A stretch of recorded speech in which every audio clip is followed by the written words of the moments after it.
In a world of changing algorithms, one thing hasn't changed. People trust people more than brands. Hi, I'm Rachita Sharma from FTA Global, and you're watching another engaging episode of Brand Perspective series of Marketing Stack 2025. Today, we are going to talk about one thing that every founder truly wants, but only few master: building growth engines powered by the users, influence, and speed. Joining me is Naimisha Rao, co-founder of Gullak Money, one of India's fastest scaling platforms when it comes to the goal saving and habit forming platform for the users. She brings deep experience in marketing, analytics, and growth. And today we'll explore what she thinks about the user-led marketing, rapid experimentation, and influence infrastructure, and how businesses can learn to scale with the power of this. Welcome to the show, Naimisha. I hope you are having a good time, and I hope we are going to have a great conversation ahead. Absolutely. Great. So, Naimisha, we will set the base for the audience to understand, what the session is all about. We recently also spoke about, how you're obsessed with understanding the user journey. Yeah. So what does your day look like at Gullak Money when you are, brainstorming over it?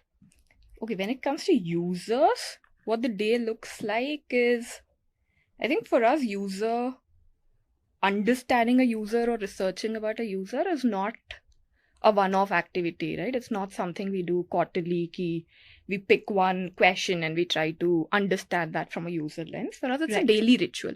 Right. We're in fact talking to users every day, and that's not just me. In fact, it's a part of the culture, right? Each of us make at least 10 calls every day. You will often find us in jewelry stores as well. You'll find us in a Tanishq, etc. You'll find us there more often on an Akshaya Tritiya Dhanteras. You'll find us go on coffee dates with our users. So a lot of what we do is derived from these user discussions. Right. And these user discussions are typically to understand their life deeply, to understand why they do what they do, what shapes their behavior, the triggers, more importantly, the emotions at play, right? So it's a lot of authentic conversations. We pick all of that. We get excited with the insights we get from there. From there, we design our positioning to our product, right? So that's how we look at users on a everyday basis, right? So that's what we do. And the objective when we do user calls is fairly open.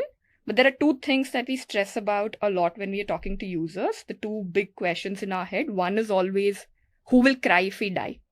This actually helps us understand who are we truly building for? Whose pain are we really solving? From here, we understand what do we build and what to ignore, right? The noise is what we ignore. From here, we build for the right user.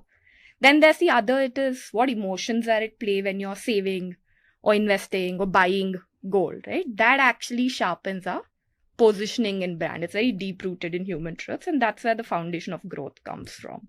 Right. Yeah. And what does the process look like when you are, when you are going into the understanding the users, and I'm sure there are a lot of tools, but is there any special, studies that you do? Sure. You speak with them in person? Sure. I think when we do calls, we are never doing surface level talks. Like there are a few traps we avoid, I'll get to that. But the fundamental is more to understand them fully and have really authentic conversations, right? I'd have a list of users on my phone book. If you can actually take a look at it, you'll have a lot of people who have had very lengthy conversations with. It's not like a 2-minute conversation. Hey, we are shipping this feature, will you use it? Right? That's very surface level, right? That's transactional. So what we try to understand is past behavior, because a past behavior cannot lie. Right? You cannot invent a past behavior. You're actually narrating reality there, right? So what we're trying to understand is, when was the last time you bought gold? What did that feel like? What was hard there? If you gifted gold to someone, then we understand what was the feeling there. There are a lot of people who will say, I never thought I could buy something for myself so early, right? And that's the saving journey which helped them buy that earrings that they bought. Right. And there's joy when they slip on those earrings. Right? It's these kind of things that we're trying to understand. And we typically don't go with a checklist or a questionnaire. Like we meet a lot of our users, and even if you're talking on the phone, it's not a checklist that we're trying to answer. It's more just understanding a lot about them. So it's with a lot of curiosity of why do people behave a certain way. Right. And it's more free flowing. There is no structure, but there are a few traps that we definitely avoid. We never ask leading questions. For example, I can ask you saying, will you save in gold so that you can gift earrings to your mother? Now I've planted a thought into your head that you can gift earrings to your mother. You're more likely to say, I will. But that's not the true you, right? Because I planted something. So we never do those leading questions. Another thing we avoid is feature. I'll never ask you saying, would you want a feature that gives you price alerts whenever the gold price drops? You as a user have absolutely no incentive to say no to that feature, right? Why would you say no? You'd always say, I'll use the feature, right? And that's not where I can get the real insight from. So we avoid that. Another thing we look at is when we understand pain, your pain point, we look at the intensity of pain and frequency of pain. For example, a user would tell me that going to the store is difficult, so digital is better. And if you actually understand that when was the last time they went to the store to buy gold, that would probably be 7 years ago. So agar 10 saal mein they're only going once, that's not really pain, right? So this is how we try to cut off the noise as much as we can and avoid these traps.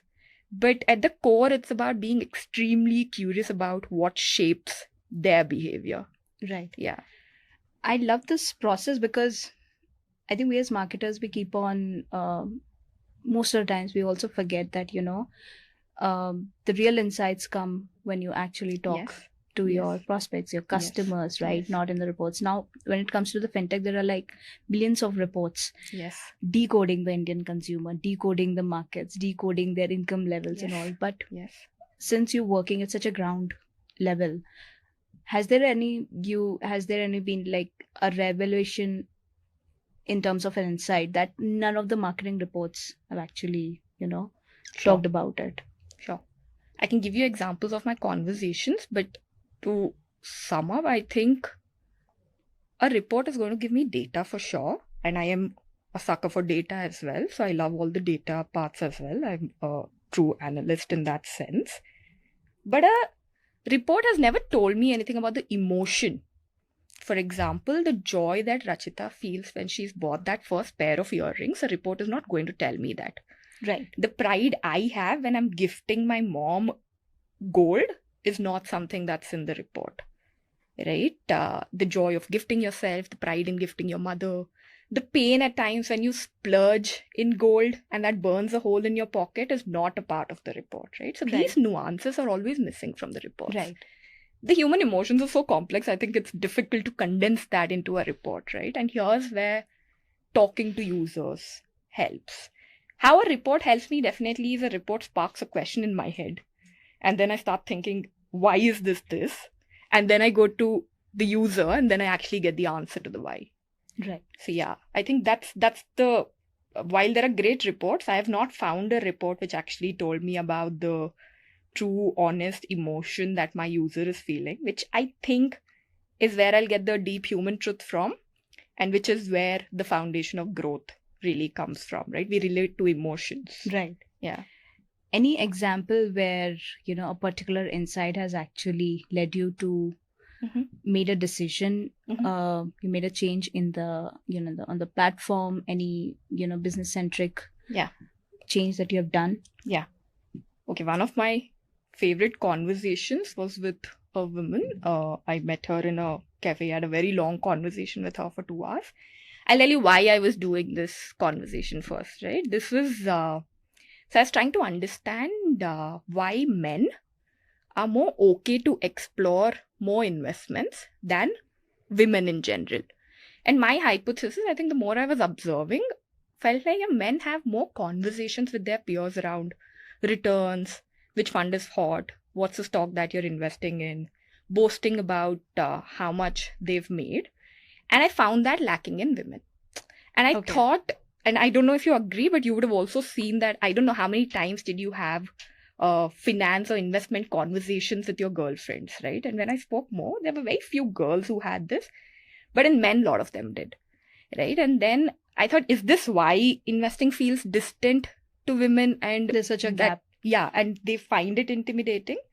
And to find this, I was talking to more women, and this lady actually told me that she was, when she has lunch, she has a group of friends at office, and majorly men. And she said, Naimisha, they have these conversations about if you had an imaginary 1 crore, where would you invest? Or what are the kind of returns you're getting? What's the new thing in investments? And she actually said these conversations are very transactional, and I hate having them. And she said, I exited that lunch group. Now I sit with other girls.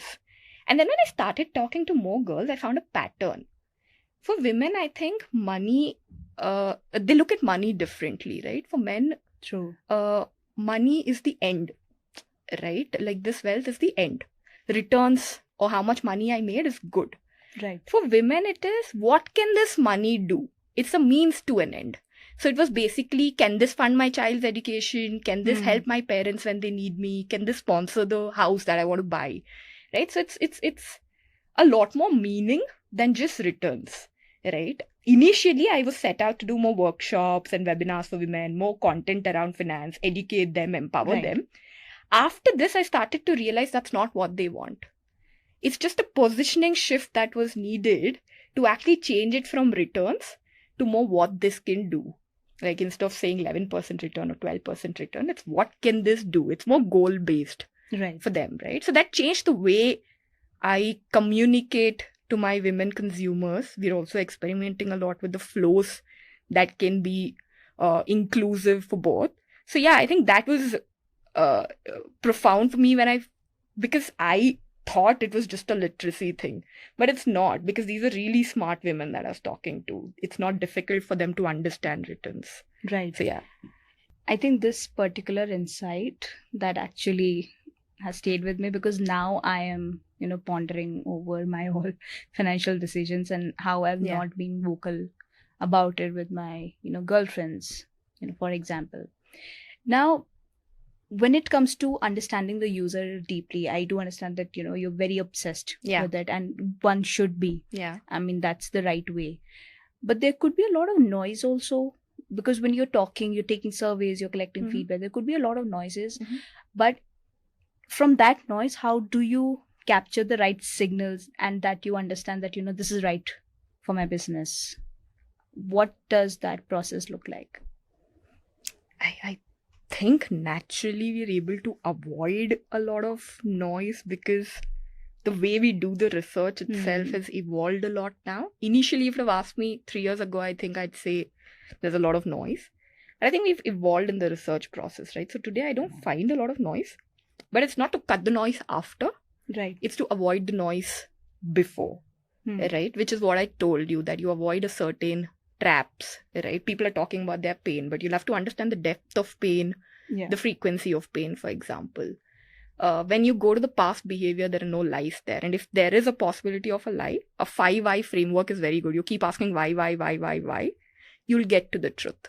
People cannot. Right. And when you have a long conversation, it's very difficult to fake it for long, right? In like a 15-minute conversation with you, I can fake it. But if you sit with me for 3 hours, you'll get to know the real me. Right. So I think these are just ways that we make sure we're doing it right in the beginning. And that's how we, I think, avoid noise coming into the report itself. We also avoid these one-off cases when it's just one person saying it. But this is not a thumb rule, because at times it's that one person that's given that insight which is changing the trajectory. Yeah. But most cases we avoid those as well. Right. Yeah. And when it comes to scaling, like for example, now you've captured that insight. Sure. But at the same time, it's being captured from a pool of users. How do you then, think about transcending it to a scale, say for your product?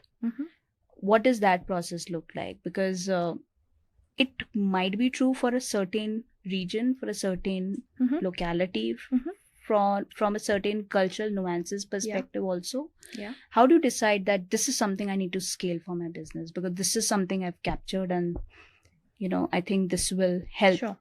the When we do future the users? research itself again, it's not focused on one region or one particular type of user, right? Also, the Right. fact that I told you that we do calls almost every day. Right. So I'm doing 10 calls. There are another 6 people who are doing 10 calls. So this is 70 calls spread across different types of people, right? With different incomes, coming from different regions, with different motivations, male, female, right? So this gives us that variety. And we start to see patterns. So to be able to get this variety, it's important that we keep doing it every day and we keep doing these calls as an everyday activity. If I'm doing it as a quarterly activity, what you're saying might happen. Right. But if I'm doing it every day, I think I've covered a huge base naturally. Right. Right? Yeah. So it's embedded, this obsession is embedded into the culture. I think for anyone to be able to do it at scale, this has to become a part of culture, right? It's rituals for us. We have tournaments on user calls. We have teams divided. Who's coming up with the best insights? Our lunch table conversations are around, hey, this user said this. I never thought of this, right? So, and then we have coffee dates with users, right? We are sitting in a jewelry store, all of us, during an Akshaya Tritiya. That's fun automatically. So you should be able to do it at scale. When I say scale, you should be able to do it with a lot of users to remove all these biases of one particular segment skewing your research. Right. Does that make sense? Of course, Yeah, of course. yeah. It absolutely does make sense. Yeah. And I think this stands true for, no matter what industry we are in. Yeah. I think the ground level insights are the Yes. main insights. I think Yes. we always end up getting lost in the fluff. Also in our a lot of- biases, right? Like lot of we have biases, a set of yes. friends. We grew up in a certain environment, so we know only that much Right. of that world, right? So we all have our biases, and a lot of times you don't even know it's your bias at play. Right. And you're very attached to your biases, right? So Right. you'll have to go out and talk to users and actually hear from them and understand that there's a variety. Right. Yeah. So suppose you're building that user research playbook. What would be that non-negotiable, thumb rule that you would put in it? I think one definitely would be curiosity. Like I absolutely love getting to know people, right? Like I'd be happy to talk to you for the next 4 hours just to understand why you think a certain way, right? That gives me a high. Right. I love understanding why I do certain things the way I do. Like a lot of times I tell people ki therapy is not just for you to fix something, right? I go to therapy just so I understand why I do what I do, right? So for me, this is an obsession, right? Right. So I think non-negotiable for me is how curious are you in wanting to know the user and have an authentic conversation with them. If you're going with a checklist, I know you're only doing it to finish a task. Right. But if you're going with that genuine curiosity of I want to know why a person behaves the way they behave, right, I think it becomes easy. Then definitely the other two I'd put here is behavior and emotion, right? Look at these two, not just what they're answering, but look at their past behavior. Again, that can't lie. Look at the emotion. Right? I always say that the moment the discussion's changing from features to emotion, you hit the right spot there with the user. Yeah. Right. Then again, the great frameworks that YC and all have. Right. Y Combinator has really good playbook on traps to avoid and how to do the user research the right way. I think that was a good material for us to start off with as well. Right. Now, Gullak as a brand is, it's dealing with money, which is, I understand, which is deeply personal. And I think in terms of experiences also that you've shared, you're actually doing the coffee dates with the users, you're speaking to the customers at, Akshaya Tritiya. So how do you turn a private finance habit into something users would actually want to talk about publicly? You're right that it's very personal. Yeah. Probably you and I would also not go tell someone that, hey, you know what, I ended up saving 10 lakhs. That's not something you want to talk about. You would definitely not right? want to You talk wouldn't about. want to talk about that. But there's something that you definitely will talk about is what the savings or investment says about you. Right? Okay. Like I've heard this conversation a lot where people, in gold at least, I bought gold when it was just 200 rupees. Right? This just says that you've timed the market well. Or you were early. Right? Or I gift my mother gold every birthday. says something about you, right? That I'm a thoughtful person, I'm a caring person. Like deep nuances, I think you have picked up. I think we never think about it in that way. Yeah. And you boast about your returns or the stocks you've picked. You don't talk about the balance. Right. But there's some story this savings is saying about you. Right. Whether you're a smart investor, whether you're a thoughtful gifter, whether you're someone who's prepared early, right? Parents who start saving for their kids way early. Right. It's something that they go say कि मैंने तो already start कर दिया. It says something about you as a person. Right? So it's more identity deriving. Right? So you don't talk about your balance, but you do talk about what that says about you. Right? When you design for those identity deriving moments, automatically this becomes the whole private money habits become public advocacy. Right. Yeah. Now, a lot of these decisions come with a set of influence. We'll move towards, you know, the influence. I think when it comes to the financial decisions, it's a lot of, you know, there's a family influence, there's peer influence, there is, you know, your information, the level of information that you have, and then you take certain, you know, those calls.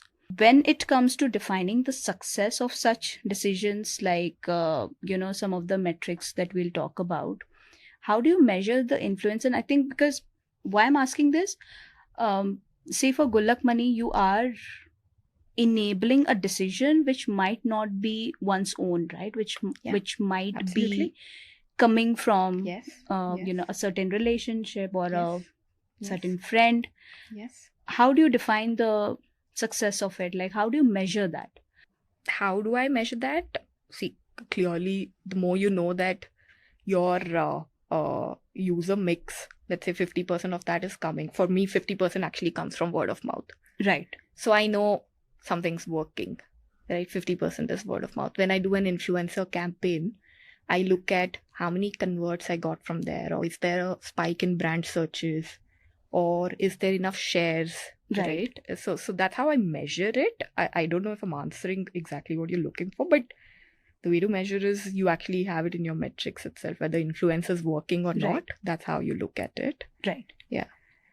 We were talking about, you know, the impact of influence on making these decisions. Now, from a marketer's perspective, how have you seen the viability of, you know, influencer campaigns across these, you know, building the businesses? Because this industry has been very saturated. There are so many fin influencers. They all are now giving us all kinds of advice. Yes. How do you make sure that they do connect with your brand? Because, you know, at one level you are talking to such a huge base of, you know, users at the ground level. At the same time, from the marketing perspective, you'll have to add some push to your product, to your campaigns.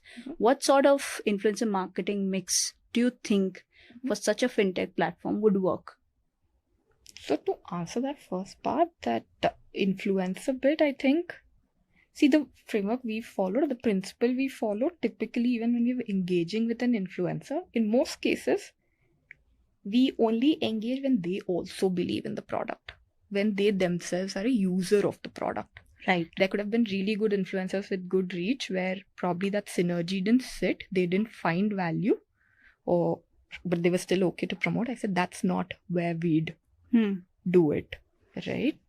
So I think a lot of influencers who did our influencer marketing are also people who believe in the product, who are users of the product. So it becomes easier. And it works because they have a community that trusts them. Right. So they also feel responsible to give out the right information and give value to the customer. So that's helped for us. I think beyond a point, after influencers, it's users who are influencing each other, right? It's users as influence, which is actually more sustainable, I think. Influencers did give us the initial traction. It worked. But I think after that, it's more users as influence. It's like, if you're my friend and you're using Gullak and you tell me, you have a better chance of influencing me than someone else, right? So it's about how do you deliver that value to a Rachita so she actually feels like talking about it to a Naimisha, right?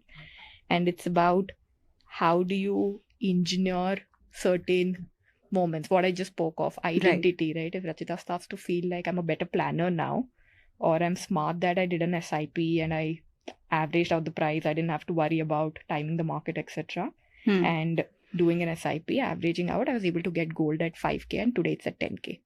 This is something a Rachita would tell Naimisha, right? Because it starts to make you feel like you're smart. Right. So you will want to have that conversation, and that way I get to know about it. So Right. that's one way. The other way is I truly deliver value and you will talk about it.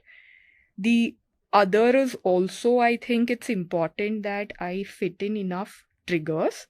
And what I mean by triggers is, I don't know how many times has it happened that you love a product, but you wouldn't have thought of, hey, I love a product, I'll go talk about this to someone. You don't, right? You're not carrying that thought in your head. You typically love a product and talk about a product when the environment or the context is right for that product to be plugged in. True. So if you can create enough context like that, then your odds of you being discussed are very, very high, right? If I'm plugged into gifting your mother, Gullak is appropriate. Saving for child, Gullak is appropriate. When the stock market crashes, Gullak is appropriate.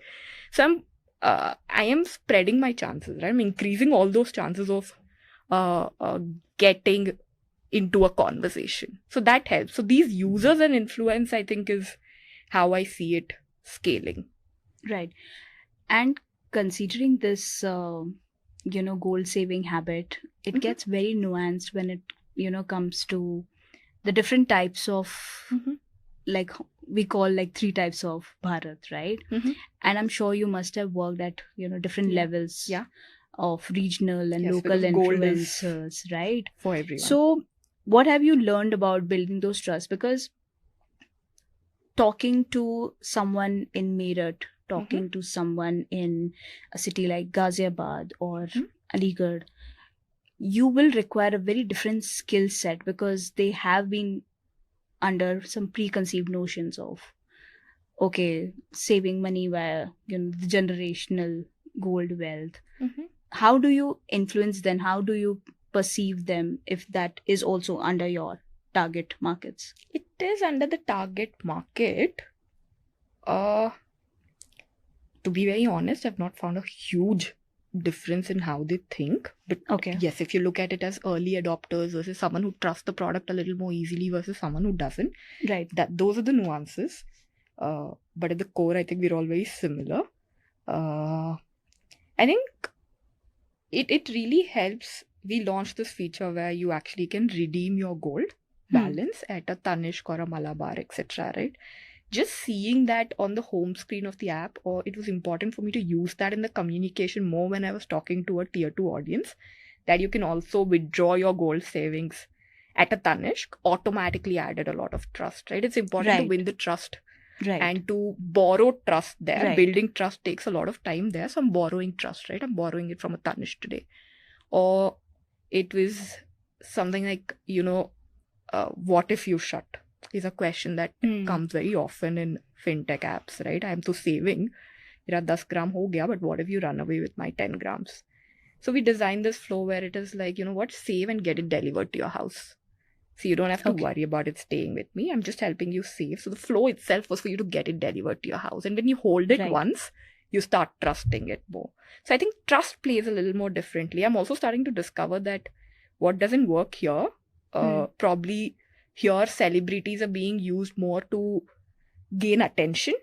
If you see a lot of ads, celebrities are so that they can capture attention. If there's no celebrity, probably you're not watching the ad today, right? But when you look at celebrity in a tier 2, tier 3, I think they still are used as a trust figure, right? They add a lot more credibility. But for me and you, I don't think just because a celebrity is endorsing it, we trust the brand, right? We know brand bada hai. So automatically it's like, okay, this is a big brand, so I can trust it. There are indirect signals, but there it's a little more direct. I know users who've told me ki, aapka ad kabhi newspaper mein nahi aaya. And this is a little more tier 3. And the moment it comes, I know they think, Are bade, ab they won't run away with my money. Understood. Right. I think it's very interesting to also work on such deep level of nuances when it comes to different markets. It also brings a lot of, variations in your strategy, and I think a very different lens in terms of how my product needs to be perceived into these markets, right? Before we close, I want to throw in like a quick fun segment that, lets our audience see. a different side of you. So think of these as rapid but Okay. thoughtful. Yeah. Okay. So if you had to explain Gullak to a 10-year-old in one sentence, how would you do it? I think save in gold easily. Save with just 100 rupees per day. Okay. Yeah. What's one marketing buzzword you wish we could all retire forever? I don't know. Actually, I don't know. Marketing buzzword. And I'm thinking, do I use them? I actually don't have an answer, Rachita, for this. Okay, we'll pass. What would it be for you? I think impressions. I think for me, I think they don't make any sense. I mean, we keep on seeing so many of ads. I mean, do you even care? Right. So, yeah. If you could borrow the growth playbook of any company outside fintech, which one would it be and why? I think Cadbury. Yeah, that's or a great even example. Fevicol. Right. I really love how they again played to the very core human emotions, Cadbury especially. All of what I spoke right now is very Cadbury, right? And I love Right. how they created mundane moments and made them very magical, right? Yeah. Like the first day of the month became magical, Right. right? And I think that's marketing for me, that the more magic I leave into the world, the more joy I create, that's when I know that I'm enjoying doing this, right? I see marketing that way. And I think Cadbury's done a great job there. Right. Yeah. And finally, if you had to put one timeless principle of marketing, say on a t-shirt for every founder, what would the line say? I think by now you know it's all user for me. Sorry. User. Yeah. Right. Yeah. Great. I think we had great, session of, those sharp insights, those tips, those practical tips I think all of us can implement. Yeah. No matter what the industry is. And I'm sure the user also agrees, to us. And it was great having you on the show, Likewise. Naimisha. And to everyone watching, we have a lot more to cover in our, upcoming episodes. Stay tuned and thank you. Thank you, Naimisha, for your time. Thank you. It was lovely talking.